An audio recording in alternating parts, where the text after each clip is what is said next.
नमो अरिहंताणं नमो सिद्धाणं नमो आयरियाणं नमो वज्रायाणं नमो लोये सवसावुणं।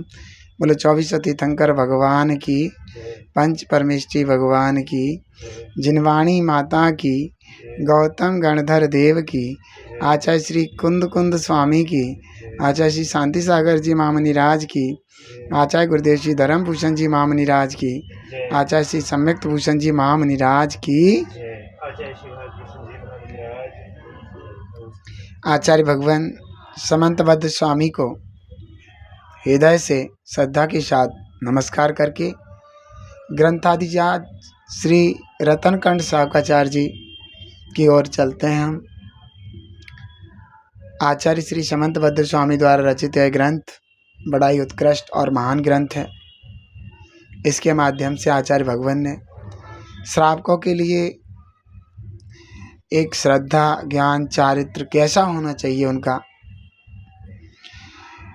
श्रद्धा में कौन कौन से दोष हैं वो नहीं होना चाहिए, ज्ञान में कौन कौन से दोष हैं वो नहीं होना चाहिए, चारित्र में कौन कौन से दोष हैं वो नहीं होने चाहिए, श्रद्धा कैसी होनी चाहिए, ज्ञान कैसा होना चाहिए, चारित्र कैसा होना चाहिए, इन सब चार चीज़ों का बड़ा अच्छे से खुलासा किया है।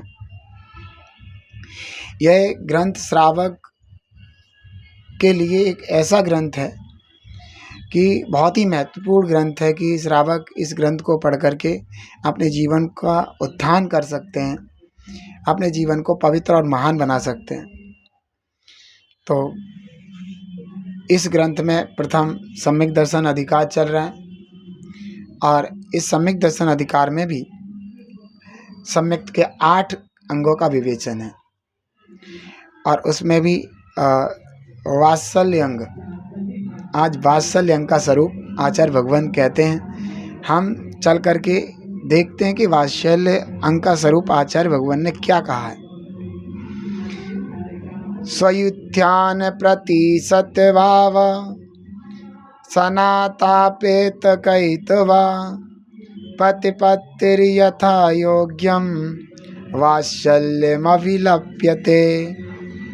आचार्य श्री समंतबद्ध स्वामी कह रहे हैं, स्वयुत्थान प्रति, अपने साधर्मियों के प्रति, अपेत कहितवा, मायाचारी से रहित होकर, सद्भाव सनाथ, मायाचारी से रहित परिणाम होकर, अतः अच्छी अच्छी भावनाओं से सहित होकर, आत्मा कल्याण की भावनाओं से सहित होकर, पदपत्ति विनय या आदर सत्कार, यथा योग्यम, यथा योग्य, यानी कि यथा योग्य पदपत्ति, यथा योग्य आदर सम्मान विनम्रता रखना, वात्सल्यम अभिलप्यते, वात्सल्यं कहा गया है। अब मैं आपको कुछ चीज़ें बताता हूँ। इन्होंने कहा स्वयुत्थान प्रति, अपने साधर्मियों के प्रति। साधर्मी कौन होते हैं? जो एक ही धर्म को मानने वाले हों उन्हें साधर्मी कहते हैं। अर्थात जो जैन धर्म को ही मानने वाले हों उन्हें साधर्मी कहते हैं। इसका मतलब ये हुआ। अब साधर्मी में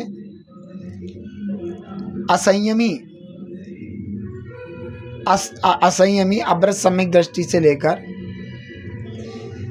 सिद्ध भगवान तक सब साधर्मी हैं, क्योंकि सब जिन धर्म की आराधना का या तो फल प्राप्त किए हैं या जिन धर्म की आराधना कर रहे हैं या फिर जिन धर्म की जिस धर्म का श्रद्धान कर रहे हैं, तो सब साधर्मी हैं। तो अव्रत सम्यक दृष्टि से लेकर सिद्ध भगवान तक सब साधर्मी है, क्योंकि सब जैन है। या तो उन्होंने जैनत्व का फल प्राप्त किया है, ऐसे सिद्ध भगवान, या फिर जैनत्व का फल प्राप्त करने वाले हैं, ऐसे अरिहंत भगवान, या फिर जैनत्व के फल को प्राप्त करने के लिए विशेष साधना कर रहे हैं, ऐसे मुनिराज, या फिर साधना की ओर बढ़ रहे हैं, ऐसी आरिका, छुल्लक, एलक, या फिर प्रतिमाधारी और कुछ ऐसे जो साधना का श्रद्धान करते हैं और बढ़ने का भाव रखते हैं, ऐसे अब्रत सम्यक दृष्टि, ये सब साधर्मी है। तो यहाँ पर साधर्मी का मतलब मैंने आपको समझाया। इन साधर्मियों के प्रति अपेत कहतवा, मायाचारी से रहित होकर मायाचारी के परिणाम ना करो। इनके प्रति सहज परिणाम होना चाहिए, सरल परिणाम होना चाहिए। कहते हैं कि ढोंग तो रच रहे हैं वात्सल्य का, लेकिन कार्य कर रहे हैं मायाचारी का, वो नहीं होना चाहिए। उनके प्रति बहुत अच्छे निर्मल परिणामों के साथ, सरल भावों के साथ, सद्भाव सनाथ, सद्भावना से सहित होना चाहिए, सद्भावना रखना चाहिए, अच्छी भावना रखना चाहिए। हम क्योंकि उनके प्रति जो अच्छी भावना रखी जाएगी वो यही है कि आप उनसे पूछना, उनके प्रति ऐसे भाव रखना कि देखो ये मोक्ष मार्ग में का सिद्धांत कर रहे हैं, ये मोक्ष मार्ग में चल रहे हैं और एक मोक्ष मार्ग में बहुत हैवी रूप से चल रहे हैं, बहुत अच्छे तरीके से चल रहे हैं। एक मोक्ष मार्ग का फल प्राप्त करने वाले हैं और एक मोक्ष मार्ग का फल प्राप्त कर चुके हैं। इनके प्रति सरल भाव का होना, किसी भी तरीके की मायाचारी का परिणाम ना होना, असद भावनाओं से सहित होना,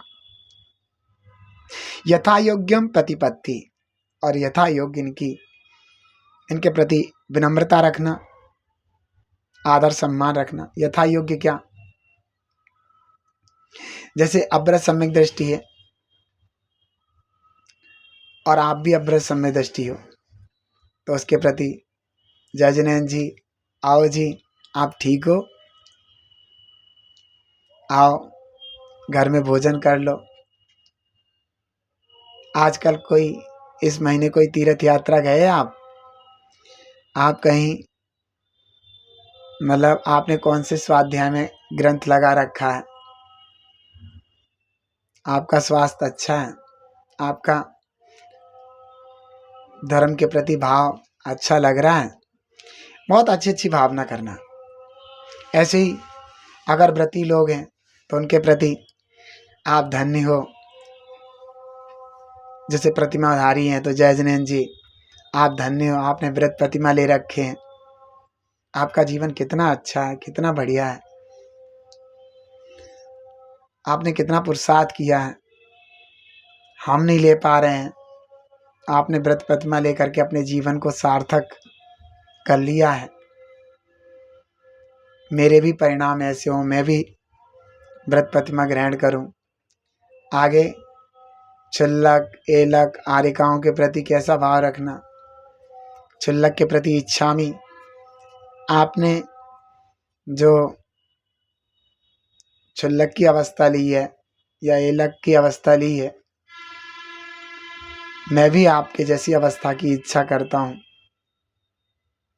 मेरे को ये अवस्था प्राप्त हो, मैं भी गृह त्यागी बनूं और मुनि संग में रह करके अपने आत्मा की आराधना करूं। ऐसी आरिकाओं के प्रति कि भाई बंदामी, आपने जो आरिका पद ग्रहण किया है वो श्रेष्ठ है, उत्कृष्ट है, तो स्त्रियां आरिका बनने का भाव कर सकती हैं, उनको आदर्श बना करके।